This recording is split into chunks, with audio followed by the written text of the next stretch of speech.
మీకు కనుక నా వీడియోస్ నచ్చినట్లయితే నా ఛానల్ని సబ్స్క్రైబ్ చేయండి, లైక్ చేయండి, షేర్ చేయండి, అలాగే మీ ఫ్రెండ్స్ అండ్ ఫ్యామిలీకి ఫార్వర్డ్ చేయండి. మేము డైలీ బూడిద గుమ్మడికాయ జ్యూస్ అయితే తాగుతాము. ఏ రోజు స్లైసెస్ ఆ రోజు కట్ చేసుకొని జ్యూస్ చేస్తాను. ఒక్కొక్కసారి ఏమవుతుంది అంటే ఫ్రిడ్జ్లో ప్లేస్ లేకపోతే ఆ గుమ్మడికాయని ఎలా స్టోర్ చేసుకోవాలి, ఆ ముక్కల్ని వాటిని ఎలా నిల్వ ఉంచుకోవాలి అనేది ఇక్కడ మీకు చూపిస్తున్నానండి వీడియోలో.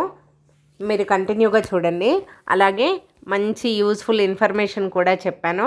వీడియోని ఫస్ట్ నుంచి లాస్ట్ వరకు అస్సలు స్కిప్ చేయకుండా చూడండి, అప్పుడే మీకు అర్థమవుతుంది.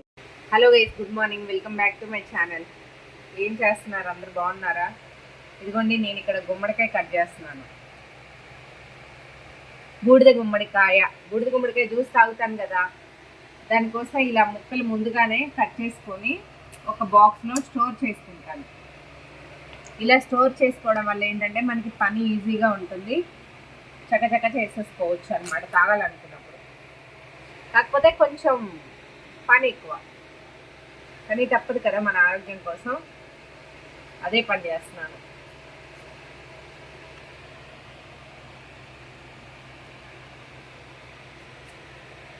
మొత్తం ఇలా పీల్ తీసేసి వీటిని కట్ చేసుకున్నాను. ఎప్పుడు వచ్చే గుమ్మడికాయ అంటే ప్రతి గుమ్మడికాయని అలా ఉంచుకోవచ్చు కదా? గుమ్మడికాయ ఉంచుకోవచ్చు, పాడైపోతుంది. సగం కట్ చేసి ఫ్రిడ్జ్లో పెట్టిన తర్వాత డ్రై అయిపోతుంది, అది ముక్కలు ఎండిపోతున్నాయి. అందుకనే ఇలా స్టోర్ చేసి పెట్టుకుంటే ఇవి ఫ్రెష్గా ఉంటున్నాయి. దానివల్ల ఇలా చేస్తున్నాను.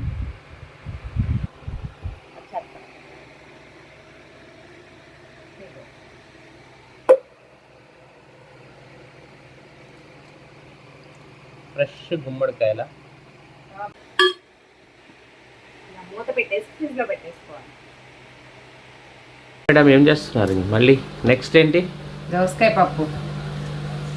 పప్పులోకి దోసకాయని పీల్ చేస్తున్నాం, కట్ చేస్తున్నాం. ఓకే, ఇది హెల్త్ కాన్షియస్? ఇది కూడా ఇది హెల్త్ కాన్షియస్ ఏం కాదు, రెగ్యులర్గా చేసే కర్రీ. అవునా? రెగ్యులర్గా ఉంటుంది కదా, ఒక కర్రీ, 2 కర్రీస్, లేదా ఒక కర్రీ ఒక పప్పు అలా చేస్తాం కదా. ఈరోజు ఏమో మిక్స్డ్ వెజ్ కర్రీ, ఇంకా పప్పు, దోసకాయ పప్పు కూడా ఎందులో వండుతాను తెలుసా? నేను ఇందులో మట్టి గిన్నెలో వండుతాను. మట్టి గిన్నెలో అది కూడా నానబెట్టి పెట్టాను కూడా, పైన చూపిస్తాను. కుక్కర్లో వండట్లేదండి, ఆల్మోస్ట్ 1.5 year అయిపోయింది, అస్సలు వండట్లేదు. మీరు కూడా మీకు అవైలబుల్ ఉంది మట్టి పాత్రలు అయితే ఒకసారి మట్టి పాత్ర కొనుక్కొని అందులో పప్పు వండుకొని చూడండి, చాలా టేస్ట్ బాగుంటుంది. కుక్కర్లో దానికంటే చాలా బాగుంటుంది పప్పు. ఒకసారి వండుకున్నారంటే వదిలిపెట్టేస్తారు. ట్రై చేయండి. ఈసారి ట్రై చేసిన వాళ్ళు కామెంట్ సెక్షన్లో కామెంట్ చేయండి. మీద తెల్లటి బురుజు వస్తుంది కదా, ఆ బురుజు యాక్చువల్గా మనం తినకూడదు. వెనకటి కాలంలో మన పెద్దవాళ్ళు కూడా అలా తీసేసేవాళ్ళు విడిగా వండి పప్పు. నా వీడియోస్ ఎలా అనిపిస్తున్నాయి మీకు? నచ్చితే ఇంకా ఎంకరేజ్ చేయండి. అలాగే 10K చేశారంటే మీకు ఒక మంచి న్యూస్ చెప్తాను నేను, అదేంటో కమింగ్ వీడియోస్లో చెప్తాను. సో తొందరగా నన్ను 10K చేసేయండి. ఇది కూడా మిక్స్ చేసి కర్రీ చేస్తున్నాను అని చెప్పాను కదా.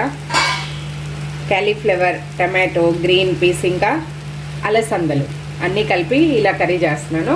అదిగోండి, నా మట్టి గిన్నెలో పప్పు నానబెట్టానని చెప్పాను కదా, చూడండి. ఇది నా బ్రేక్ఫాస్ట్, ఓట్స్ చేసుకున్నాను. ఇదిగోండి మా బాబు కోసం ఉసిరికాయ జ్యూస్ మేము తాగేసాం, వాడి కోసం పెట్టాను. మళ్ళీ మా ఉసిరికాయ జ్యూస్ అయిపోచేసింది. మాకు లక్కీగా ఉసిరికాయలు మళ్ళీ దొరికాయండి, కట్ చేసి పెట్టాను. ఇప్పుడు దాని జ్యూస్ తీసుకోవాలి. అలా బాగుంటుంది. అందులో మీరు ఫ్రూట్స్ యాడ్ చేసుకోవచ్చు, ముసలి అని దొరుకుతుంది కదా, అది యాడ్ చేసుకోవచ్చు. మీకు ఏది ఇష్టమైతే అది యాడ్ చేసుకోవచ్చు అండి. This is my breakfast.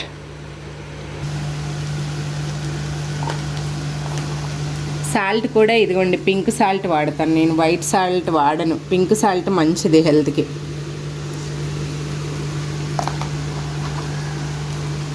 Storage box బాగుంది కదా, దీని రివ్యూ కూడా చేశాను. ఇలా పెట్టేసుకున్నామంటే బాగుంటుంది అన్నమాట, దాంట్లోనే ఈజీగా ఉంటుంది.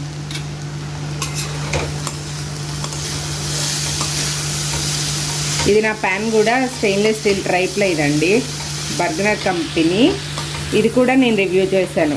నేను ఏమంటారు ప్రమోషన్ కాదు, ఇది పర్సనల్గానే తెప్పించుకున్నాను ఛానల్ పెట్టిన స్టార్టింగ్లో. ఇదిగోండి, ఇందులోనే యూరిక్ యాసిడ్ ఉంటుంది. ఇలా వస్తుంది కదా, మన అమ్మమ్మలు కానీ నానమ్మలు కానీ ఇదంతా ఇగోండి ఇలా తీసేయాలి. ఇది మంచిది కాదు. దీనివల్ల బాడీలో యూరిక్ యాసిడ్ పెరిగి నొప్పులు వస్తాయి, ప్లస్ కిడ్నీకి కూడా అంత మంచిది కాదు. సో దానివల్ల మనం పప్పుని కొంచెం టైం పట్టొచ్చు. రేపు మార్నింగ్ వండుకోవాలనుకుంటే నైట్ నానబెట్టుకొని పడుకోండి, ఈజీగా అయిపోతుంది, తొందరగా కుక్ అయిపోతుంది. ఇగో ఇది తీసేసాక చూసారా ఎంత బాగా ఉడుకుతుందో ఇప్పుడు. మీరేం స్పెషల్స్ చేసుకున్నారు ఈరోజు లంచ్లో? ఈరోజు సాటర్డే కాబట్టి only veg, no non veg. మీలో ఎంతమంది తిన్నారు సాటర్డే? కామెంట్ సెక్షన్లో కామెంట్ చేయండి, ఓకేనా? నేనైతే సాటర్డే తిన్నాను, ఓన్లీ వెజ్. మా బాబుకి ఇలా గోంగూర చట్నీ వేసి కల్పిస్తున్నాను. ఇలా వైట్ రైస్ తీసుకొని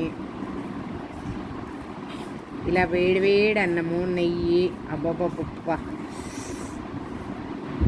నోట్లో నీరు ఊరిపోతుందండి. ఇలా ఏదైనా చట్నీ చేసినప్పుడు మాత్రం నేను కల్పిస్తానండి, బాగుంటుంది కదా. మనమైతే మంచిగా కలుపుతాం, పిల్లలు సరిగా కలుపుకోరు కాబట్టి. మీలో ఎంతమందికి గోంగూర చట్నీ ఇష్టమో కామెంట్ చేయండి. నాకైతే చాలా చాలా ఇష్టం అండి. ఎలా ఉంది? మా వాడికి అయితే కల్పించేశాను. ఇంకా ఆ తర్వాత నేను కూడా అన్నం పెట్టేసుకున్నానండి. కానీ తెల్లన్నంలో వచ్చిన కమ్మదనం బ్రౌన్ రైస్లో రాదండి. ఇలా నా లంచ్ అయితే ఫినిష్ అయిపోయింది. నైట్ అయితే కర్రీ, పప్పు, ఇంకా మల్టీగ్రెయిన్ చపాతీ చేసుకుంటాను. అది కూడా 2 పుల్కాస్ మాత్రమే చేసుకుంటాను, వితౌట్ ఆయిల్, విత్ సలాడ్తో. ఇది నా డిన్నర్. వీడియో నచ్చినట్లయితే ఒక లైక్ చేయండి, అలాగే మా ఛానల్ని సబ్స్క్రైబ్ చేయడం మర్చిపోకండి.